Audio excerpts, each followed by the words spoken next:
السلام عليكم ورحمة الله تعالى وبركاته. سعيدة بالتواصل معكم من جديد على قناتي وقناتكم من الفكرة ومن التطبيق.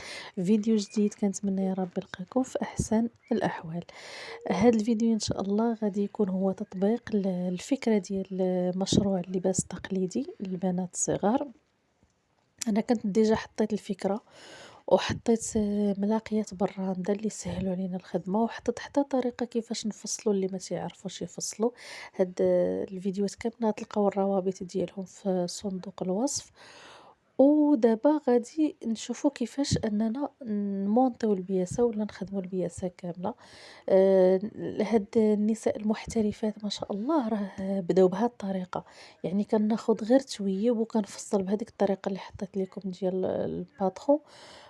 كانوا كيفصلوه بحال هاد الطريقة، يعني كيفصلوا تويب صغيور وكيتعلموا فيه كيفاش يجمعوا البياسة، وهكا حتى كتطلق ليهم يديهم. راه ميمكنش أنا نجي نخدم في بياسة كبيرة وأنا باقي يدي ما تمرناتش. أول حاجة كنبدا بها هي كنبل الثوب ضروري. الصراحة كنت غنصور لكم واحد المقطع، ولكن ما عرفتش هداك التويب اللي خدمت فين درتو. قلت أنا غادي نخدم بلا ما نبل. وشنو درت، لقيت راسي أني واحد الجهة غادية فيها مزيان، وواحد الجهة دخلت فيها بزاف، كليت الثوب بزاف. نورمالمون حنا كنخليو غير سنتيم ديال الخياطة، لقيت راسي أنا داخلة في واحد الجهة بأكثر من سنتيم. داكشي علاش ضروري خاصنا نبلو هذا، نبلو الثوب ديالنا كامل اللي نبداو نخدمو إن شاء الله. أول حاجة كنبداو بها هي أننا تنلاقيو الكتاف. هادي راه سواء في الخياطة بالماكينة، ونفس الشيء تينطبق حتى على الراندا. أول حاجة هي أنني تنلاقي الكتيفات، كنقاد الكتف مع الكتف وكنخلي سميتو تنخلي يعني ديك الفتحة ديال العنق.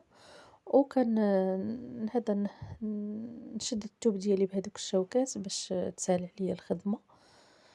كنثبتهم مزيان ومن بعد ما كنثبتهم صافي كنكون ديجا أنا بارمة الخيط.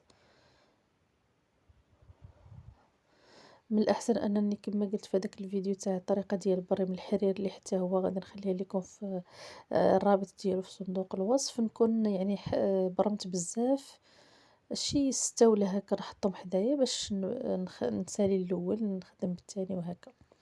صافي إن شاء الله تعالى. من الأحسن باش بما أننا غادي نخدمو واحد البياسة اللي غادي نبيعوها وما غاديش نطلبوا واحد الثمن غالي، يعني بين وبين، من الأحسن هاد زعما الملاقية تاع الكتاف وهذا والكمام وهكا نديرو غير الملاقية ديال الزيرو. صافي من الأحسن منها تنوفروا علينا المجهود، ومنها البياسة دغيا كطلع. ما نديرش هاديك هذا، ما نديرش الراندا ديال غرزة وحدة في الملاقية، لأ. ف هاكاك نيت باش نلاقي الثوب، من الأحسن ندير غير هادي ديال الزيرو ساهلة ودغيا نكمل البياسة ديالي. وهادي كما قلت لكم راه أنا شرحت هاد الطريقة ديال الملاقية ديال الزيرو في فيديو من قبل.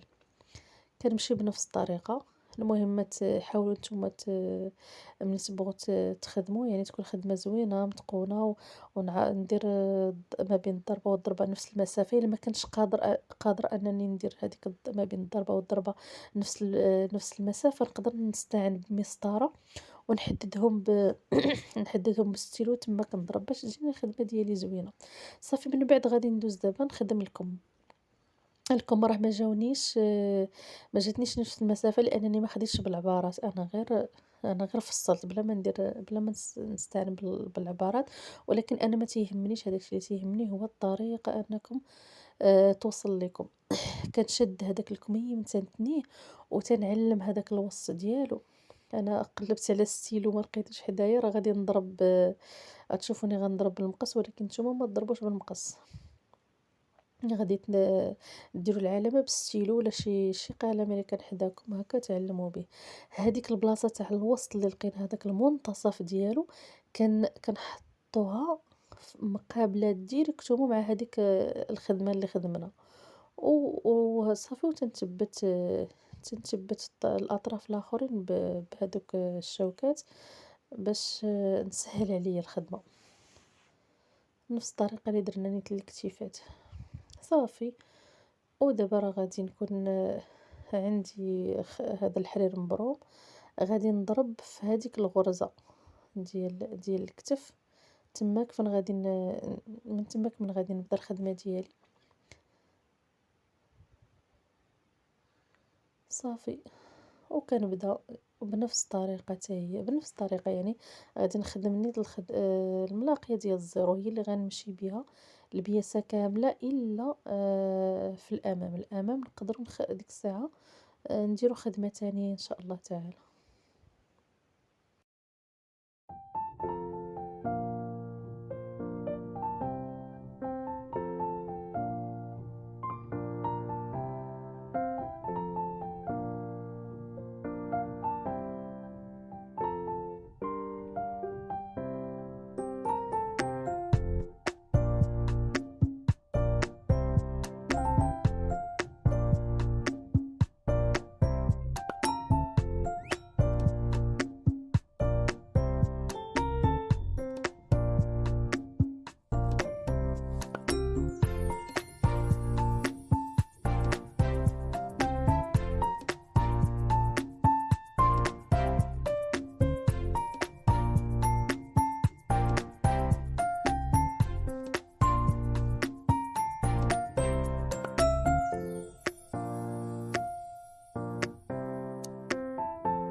صافي أنا راه غادي نكمّل بنفس الطريقة، يعني حتى كنسالي كلشي، تنسالي الكميم ديالي كامل، يعني كنخدمو كامل هاديك الدورة ديالو، تنكمّلو حتى لراس الكم وتنخلي البلاصة فين غادي نخدم إلا كنت غندير شي ضريس تماك.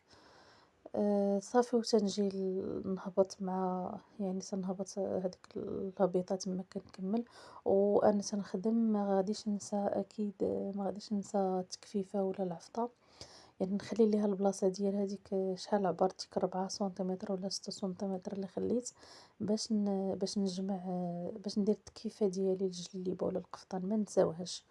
ما نبقاش ندير الخدمة حتى الأخير، صافي وندوز للجهة التانية حتى هي كنخدمها بنفس الطريقة، وسميتو هو يعني اللي بغيت نوصيكم عليه هو أننا مادامنا كلها البياسة خدمناها لاقيناها بالملاقية ديال الزيرو، في الأمام نبدل ندير ديال الواحد ولا ندير بالعقيق ولا ندير شي خديمة اللي تكون ساهلة وزوينة وفي نفس الوقت تعطي واحد المنظر زوين، وكنتمنى يا رب أن الفكرة تنال إعجابكم.